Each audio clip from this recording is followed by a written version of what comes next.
काल श्रीराम सेनेचे प्रमुख प्रमोदजी मुतालिक हे काल गोंयांत आशिल्ले. त्यांचो एक आमकां खबर आसा सगळ्यांक की गेल्या 10 वर्सां तांकां गोंयांत येवपाक बंदी घातिल्ली आनी ही बंदी मागीर पयलींचे मुख्यमंत्री मनोहर पर्रीकर हांणी ती बंदी घातिल्ली. पण आनी ती बंदी जी आसा ती 6 म्हयन्यांनी ते रिन्यू करताले. तर ती बंदी कित्याक लागून घातिल्ली आनी तेजें आमकां खबर ना, कारण ताका तशें कारण ठोस अशें कारण की बाबा गोंयांत कितें अशें वक्तव्य केलां किंवा गोंयांत अशें कितें तरी गोश्टी केल्या अशें कांय ना. पण ताका बंदी घातली गोंयांत आनी जवळ जवळ हे 10 वर्सां ते कंटिन्यू चालू आशिल्लें, म्हणजे रिन्यू करताले ते. आनी आत्तां आमी पळयलें की ती रिन्यू जावना. त्यामुळे एक कितें आसा की एक सनातन संस्था जी आमची आसा त्या सनातन संस्थान RTIच्या माध्यमातून आनी आमचे सोर्सीस जे आसा ह्या सोर्सीसच्या माध्यमातून आमी चवकशी केल्यानंतर लक्षांत येयलें की ह्या फावटी ती बंदी जी आसा ती रिन्यू जावंक ना. त्यामुळे आमच्या लक्षांत येयलें की तेंची हें जें आसा गोंयांत येवपाची बंदी जी आसा ती उठलेली आसा. आनी म्हणून मागीर एक 2 दीस पयलीं आमकां कळ्ळें की ते गोंयांत येतात म्हणून. त्यामुळे गोंयांत येतकूच साहजिकच कशें आसा की प्राध्यापक सुभाष भास्कर वेलिंगकर हांचो तेंचे कडेन संपर्क बऱ्या प्रकारचो आसा. गोंया कडेन अन्य कोण जे गोंयांतले प्रामुख्यान लोक जे आसा तेंच्या कडेन संबंद तेचो बरो आसा.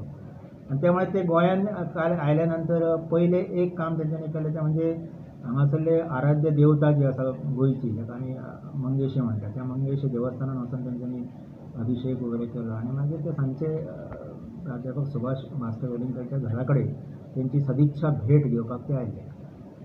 आनी त्या भेटीन म्हणजे आमी सगळे कार्यकर्ते त्या वेळार थंय उपस्थित आशिल्ले. चर्चा असो विशय नाशिल्लो. तेंच्यांनी फक्त आपणाक हांगासून हें जें आसा बंदी जी आसा ती उठयल्या. त्यामुळे सहज येवन वयचें गोंयांत अशें तांचो एक प्रवासाचें प्रयोजन आशिल्लें. एक कशें जालें की तेंचो विशय जे आसा ते विशय गोंयांतूच न्ही देशभर चलता सद्या विशय जे आसात ते. तो एक विशय जो आसा तो हलालचो आसतलो. आत्तां प्रामुख्यान तांचो विशय जो आसा तो लव जिहादचो विशय आसा. त्या संदर्भात तेंचें एक पुस्तक जें आसा तें आत्तांच प्रकाशीतूय जाल्लें आसा.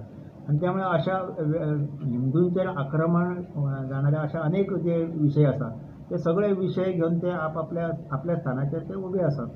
त्यामुळे काल गोंयांत जे येयले ते फक्त एक आपल्या वयली बंदी उठयली आनी सदिच्छा भेट म्हणून ती इतकें आशिल्लें.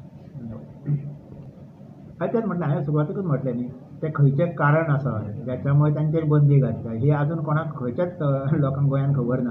पण ती अशी वाडत वयतली. 6 म्हयन्यांचे रिन्यूवल जे आसा ते जायत आशिल्लें. पण लक्षांत कदाचित मुख्यमंत्री आत्ताचे प्रमोद सावंत जे आसा तेंचे भोवतेक ते लक्षांत येयले आसतलें. आनी हेका लागून हांव मुख्यमंत्री प्रमोद सावंत हांचें अभिनंदन करतां की तेंच्यांनी सगळो सविस्तर विचार करून ती बंदी जी आसा ती उठयली. कार्य तेंचें गोंयांत तशें आत्तां पर्यंत तशें कांय ना. तेंचें कार्य जें आसा तें प्रामुख्यान कर्नाटका भागान आसा. पण कदाचित तेंचें आसूंक शकता तेंचो विस्तार कामाचो करपाक जाय जाल्यार ते खंयच्याय राज्यान वचपाक स्वातंत्र्य आसा न्ही. त्यामुळे ते खंयच्याय राज्यान वचूंक शकता. गोंयानूय येवंक शकता. पण गोंयानूय अश्यो आमच्यो अनेक संघटना आसा ज्यो ह्याच विशयाक लागून आनी तेंचे जे विशय आसा ते विशय घेवनूच आमी काम करता. त्यामुळे तितको स्कोप तांकां फुडें मेळटलो हे येणारो काळ जो आसा तो पळयता.